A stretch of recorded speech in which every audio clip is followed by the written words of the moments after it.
So we go to Sociology, paper 1 of 2, October, November 2019. You need to read this and be fast. Source A. Do I have to read it all? Yeah, sure. You need information from there. Really? In the study, Learning to Labor, Paul Willis conducted a longitudinal study of 12 male working class students to gain in-depth data. He wanted to find out why working class students usually work in a manual or low-skilled jobs when they leave school. The study used triangulation as several methods were used, including both participant and non-participant observation. It was important that Willis gained the trust of the male students, so they were more likely to show natural behavior and give detailed answers. Willis studied the students over a period of time as they moved from school into work. At the end of his research, Willis compared the results from each method to produce his final conclusions. He found that due to factors such as the males creating anti-school subculture, they failed to gain many academic qualifications. He concluded that the students'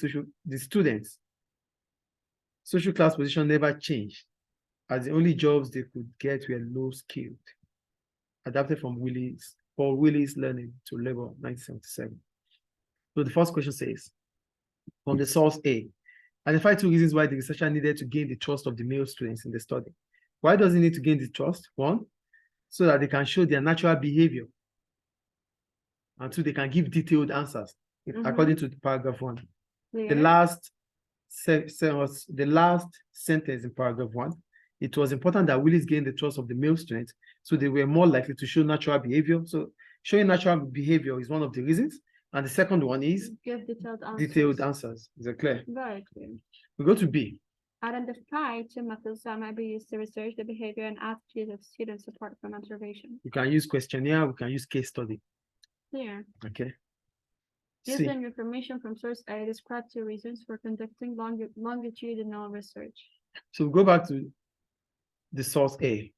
Willis conducted a longitudinal research study of 12 male working class students to gain in-depth data. So the first reason why you use longitudinal study is to gain in-depth information about the research. That's the first point. 2, it allows triangulation. That means you can use different methods for the such research. Clear? We'll go to C. D, right? Yeah. Okay. Describe 2 strengths of using stratified sample sociological research. When you use stratified sample, it means you group the samples into different categories. So the first thing is that it does not allow the researcher to underrepresent or overrepresent the sample. That's the first point. The second point is that it is more likely to produce data that will be generalizable. So when you use stratified sampling, it allows you to have information that can be used for the general population. Clear? Go on, please. F. Explain how participant observation is a useful method of psychological research. Is it E or F? F. Okay, yeah, explain how participant observation is a useful method of. When we talk about participant observation, we're talking about the interviewer being part of the group. So the first information is that it gives you as a researcher to have detailed information about the group. That means you can have rapport within the group, and this gives you more validity. That's the first point I made. And the second point about participant observation, yes, the second point about participant observation is that you can easily get attitudes, body language of interviewees or respondents. The answer, because you are part of it. So whatever questions you ask them, you'll be able to know if they are giving you the right answer through body language. Yeah. That's participant observation.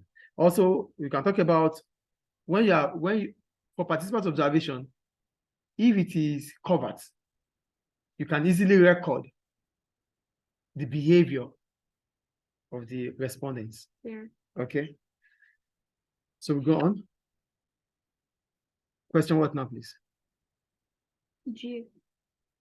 Are you sure we did E? Yes, we did. No, we did not do E. Yeah, we did not. The limitations of unstructured interviews, no, we did not. Okay. So when you talk about unstructured interview, what are the advantages? We skipped it. We went to F. We didn't talk about E. We did. So we did not. I know. So there they say, describe two strengths and two limitations of using unstructured interviews in sociological research. The first point is that it is flexible because you can adjust your questions as an interviewer based on the viewpoints of the interviewee. Yeah. That's the first point. The second point I wrote is that the questions that you can clarify the questions. So because you can clarify the questions, you can clarify, you can explain further, you can rephrase the questions if participants do not understand, if interviewees do not understand. So because now they understand based on the fact that you are able to rephrase the question or clarify what the question is, they give you a solid answer, which might be valid. Okay. That's the strength. Now we go to the limitations. We did not talk about it before. Then the limitations of unstructured interview. One, it is time consuming. It's time consuming because you have to, you have to conduct it and you have to transcribe. Transcribing is like rephrasing the questions, rephrasing it to the understanding of the participants.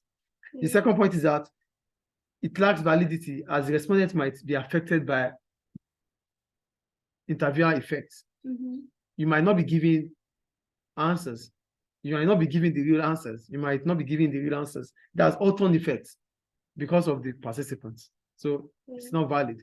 Then we go to G now. G. Yes. To what extent can be interpretivist approach to psychological research? Sociological research be criticized, right? Okay, let me go to 1G. Then okay. For interpretivists, what do we say about interpretivists? When we say they are people they are sociologists that see the micro side of the society. So based on their own approach, the approach talks about the individual in the society, not the society. They feel the individual, whatever the individual does, is what he or she feels he wants to do in the society. So that means it doesn't give us the perception that the society can influence individuals' decision. That's the first point. The second point about interpretivist, their approach is more of qualitative research, which for positivists, they don't believe in qualitative research. They believe that to get figures and to get facts, it needs to come through scientific approach. So they need quantity. Do you understand what I'm saying here? So, but interpretivists, they believe on quality, like the individual's behavior in the society. They believe in attitudes.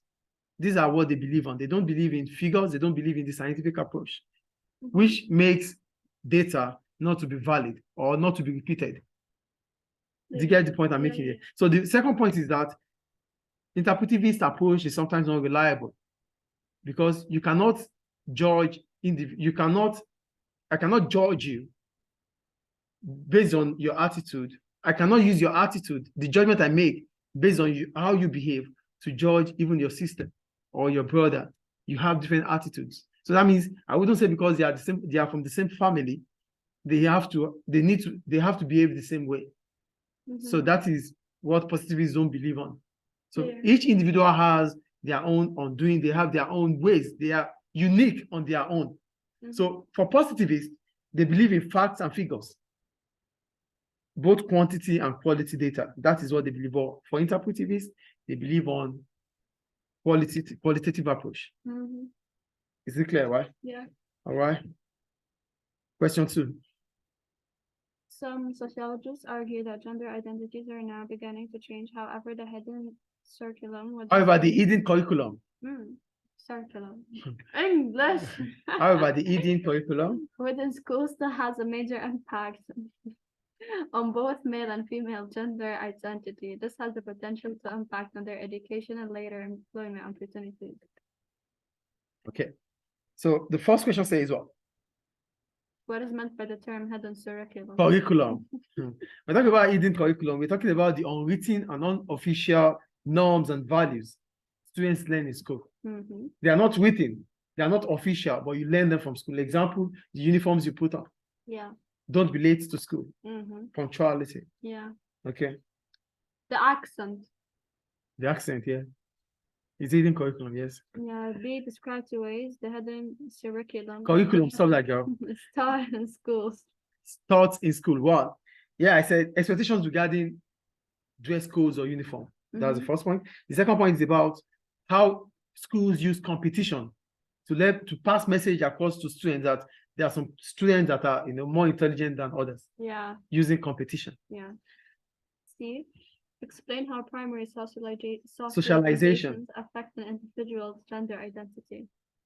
So for primary the question says explain how primary socialization affects an individual gender identity. First, what is identity? Identity talks about who you are, what the perception of what you want people to call you. That's the point there. So the first thing I'm going to talk about is the use of values. So because the use of verbal appellation. So in the school, like let's talk about the primary socialization, like the family. So in the family, parents would use some verbal appellation like, oh, my little princess, oh, my beautiful princess. So this goes to my mom will not call me angel, princess. My mom will call a girl, her daughter, an angel, right? Like my beautiful angel, my little princess. This is verbal appellation. And for the boys, the parents will say, my little soldiers. Yeah. Do you understand? So the man of the house. The man of the house. So these are verbal appellation, which is part of gender identity. That's the first point. The second point I made here is about different social controls.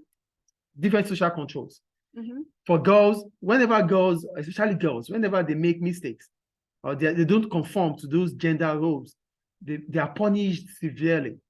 Yeah. Not like the boys. Like the boys, okay. But a girl, whenever you are out of that gender role or gender expectation, then you are being punished severely. And judged. Judged, yes. I think it's clear. It's clear. It's the heart. Oh, sorry about that. So go to question. I know when I say you men are lucky, you say how. How? I told you, you're very lucky on the other side. After we record that, I will tell you. Okay. Now go to D, right? Yeah. No, D, right? Okay, yeah. Explain why social control leads to social conformity. Let's talk about informal social controls in school. So informal social controls in school, such as detention that you are in detention or positive sanctions, puts the behavior of students in order. So if you don't do the right thing, you'll be detained. But if you do the right thing, you'll be praised, you'll be applauded. That's the first one. Two, religion. Religion can also be a powerful force of social conformity. Because religion has, religion is linked with rewards and punishments. So if you don't do this according to the Islamic rules, this is what your punishment is. If you don't do this, that is what we're talking about here. Do you get the second point here? So the third point I make is the workplace. The workplace also teaches, because we're talking about social control and social conformity. So it's both in the primary socialization and the secondary socialization. So the workplace also teaches social control because there's conformity. You have to be at work at the right time. The workplace applauds you. They compliment you for doing the job well. So these are social conformity. Do you understand? And you are being sanctioned. You are being sacked. You are being given salary deduction if you don't do the right thing. This is social control too. Also, the government set laws that we have to follow suit. Is it clear? Yeah. An individual that don't follow the laws, I'll be fined. Yeah. We go to G. E? Yeah, we don't have G. Oh, sorry. I will talk. Okay. Wait, please. I hope I didn't staple it differently. We are in 2 what? Is it 2? Yeah, it's 2E. 2D? E. We 2E. did E. Okay. Now we're in E. All right. Yes, E. Okay, please. To what extent are gender identities changing in modern industrial societies? Yeah, the modern industrial society and gender identity. One, here I wrote as it's now common for men. These days, men they behave in a certain way that is usually seen in a feminine behavior, like being emotional, talking about their relationships. It's not always men things before.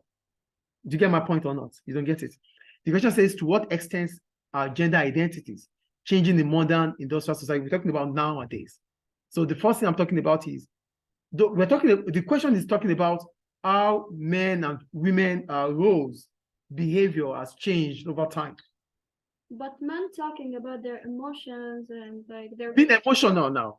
okay, being emotional is not a bad thing. Listen. You don't have emotions? Listen, you don't get the point. These days, it's become a norm that men, they talk about their relationship in public. Those days, in the traditional era, they don't. That's the point I'm talking about. So, yeah, I said it has now come on for men to behave in a certain way that is usually seen as a feminine behavior. For example, being emotional. It's about a female thing. But these days, you see men to being emotional. They talk about their relationship. These are gossips. Men do it now. That's what we're talking about. Do you get the first point? Two, more men are now taking care of their appearances via cosmetics. They use cosmetics now. They do plastic surgery, men. But those days, they don't. So men these days take care of their appearances. They are conscious about it. Do you get the point? The third point I wrote is the rise in the number of women choosing not to be mother. So it's not like if you don't want to get married, nobody's going to talk about it anymore. Unlike those traditional days that it is important for a lady to get married, to be a mother. Yes, they criticize you, you understand, but these days nobody cares about those things. That's what we're talking about. Do you get the point? Yeah. And the last point is the fact that women are now more career-oriented. So that has impacted on their gender identity. Yeah. So they focus more on their career, not the traditional woman gender role, being the woman, the housewife and the rest. Yeah. Is it clear? Yeah. That's all about 2019, October, November.